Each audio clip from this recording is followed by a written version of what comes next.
Guys, it's the final countdown. We're headed into the final stretch, the home stretch, and everybody's a little bit testy online. Everyone has a short fuse, tensions are high, and the election is near. And you know what? I'm still laughing while the world burns. We tried to bring some levity to all of the seriousness unfolding around us. I also tried to be honest with my audience, as honest as I possibly can, all the time, because I only know what I know, which is not very much, as you guys know. But I do want you to know that I am directly after shooting this going to early vote for Donald J. Trump. That's right. Some of you are going to be like, oh, big surprise. We all saw that coming. Some of you might be disappointed in me. No, Bridget, don't do it. Some of you might be like, well, I guess I understand. And many of you will have a lot of opinions that I'm sure I'll hear. If you had told the Bridget of 2016 that the Bridget of 2024 was going to vote for Donald J. Trump, I would have said, wow, that's unfortunate. I lose my mind in the future. I go crazy. Clearly, something has happened to my brain and it's sad. Am I a vegetable? Am I in a nursing home? What has gone on? But here I am. I'm voting for Donald Trump, but not really for Donald Trump.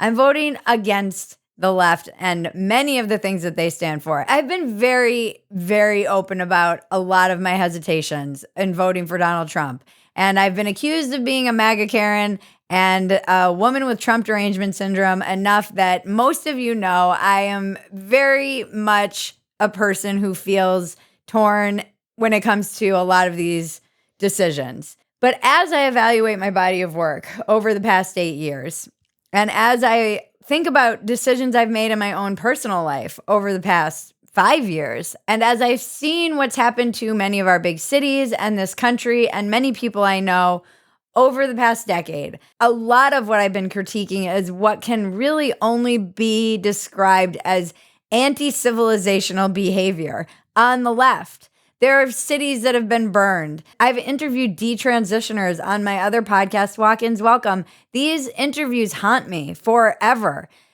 That alone should be enough for me to vote against the left. The fact that there are children being sterilized, women who are cutting their boobs off and will never be able to breastfeed a child when they're young, when they're teens or in their 20s even, people who are making decisions that are irreversible will never have children. This alone should really be it. That should be it for me. You are brainwashing people into thinking that this is a rational solution to what is oftentimes a temporary problem. Then you also have people who have been canceled and their lives have been destroyed. I think about how when I'm tiptoeing around on social media over the years and tiptoeing around on YouTube, who am I actually running from in terms of being censored? It's not the right, it's the left. These are the people who are censoring us. I think about the fact that a large population of the people has been brainwashed into believing that you need a PhD to tell the difference between boys and girls, or that an old man is senile. And if you pointed those things out, you would be called either transphobic or you would be told that you are some kind of right-wing cult leader for pointing out that Biden was in decline and gaslit. And these are problems that are pervasive all across the board. Now, I am not saying the right is perfect by any means. So just because I'm voting against the left does not mean I'm on board with everything that's going on the right. But I do think there are establishment problems on the left and they need to be stopped. I look at all of the things that I've covered on Dumpster Fire. Most of it has been making fun of what originally seemed like just wackiness from academia that has been pervasive and is destroying the very foundations of this country. For instance, more kids than ever before, young adults, don't believe in free speech. That is foundational to our democracy, and that is being eroded in our schools. That is an ideology that is toxic to the very foundations of this country. You also have people who just hate America. A whole generation of people hate this country and Western civilization and will tear down any and all statues that celebrate things that are beautiful and have given men and women and whatever all kinds of amazing gifts and art and books and music and freedom like we've never had in the history of mankind. There's so much to be grateful for still in this country. I am not ready to throw it all away.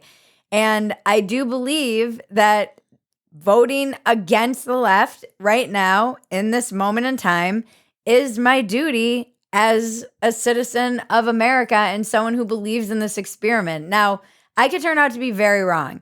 I could turn out to eat all of these words. I am aware of how January 6th is something that is very, very concerning for people, as it should be. I've probably minimized it more than I should, and it might turn out to be a much larger issue than I was aware of or think it is. I am aware of people's hesitation for voting for him for a myriad of reasons.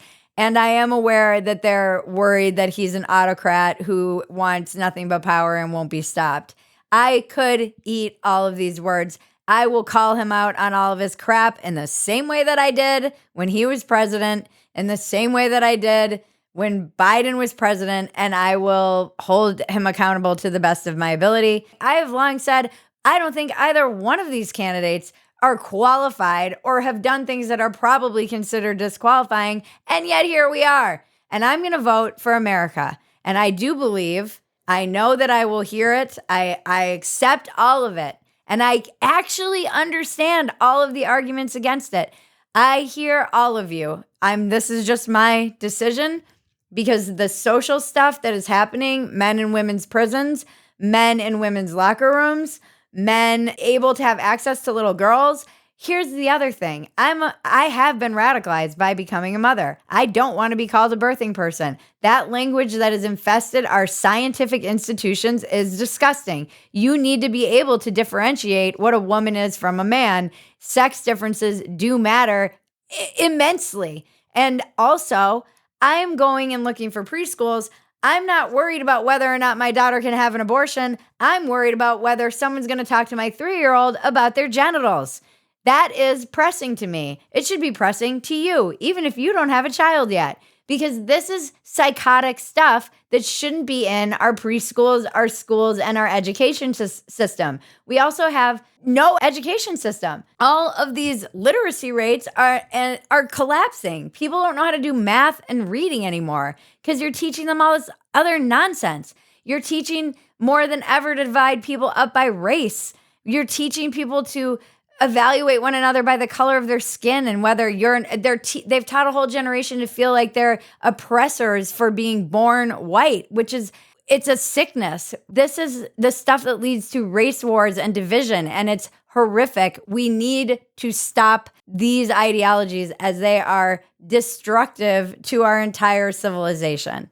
And there you have it. It's really a vote against literally all the nonsense we've been covering on Dumpster Fire for 8 years. I don't know why I couldn't see it, truly. I mean, many people have. They're like, oh, this should be voting for Trump in no time. It took me longer than it probably should have. In 2020, I probably should have seen the writing on the wall. But I do think we are in a civilizational fight, not necessarily like, oh, good versus evil, democracy, blah. I think evil, no one has a monopoly on evil. No one has a monopoly on violence.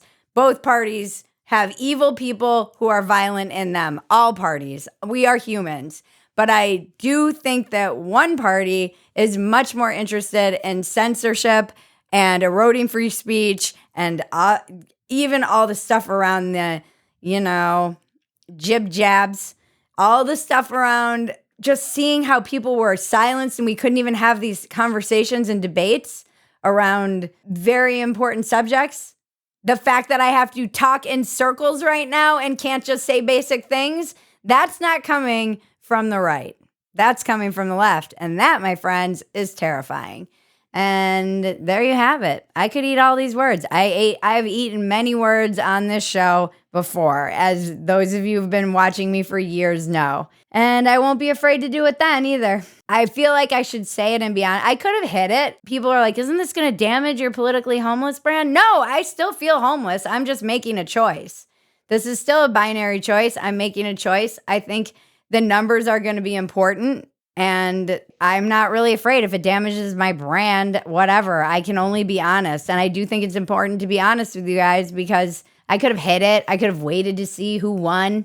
There's a lot of ways I could have played it, but I'm just going to be honest about where I sit and stand. And I mean, go Trump.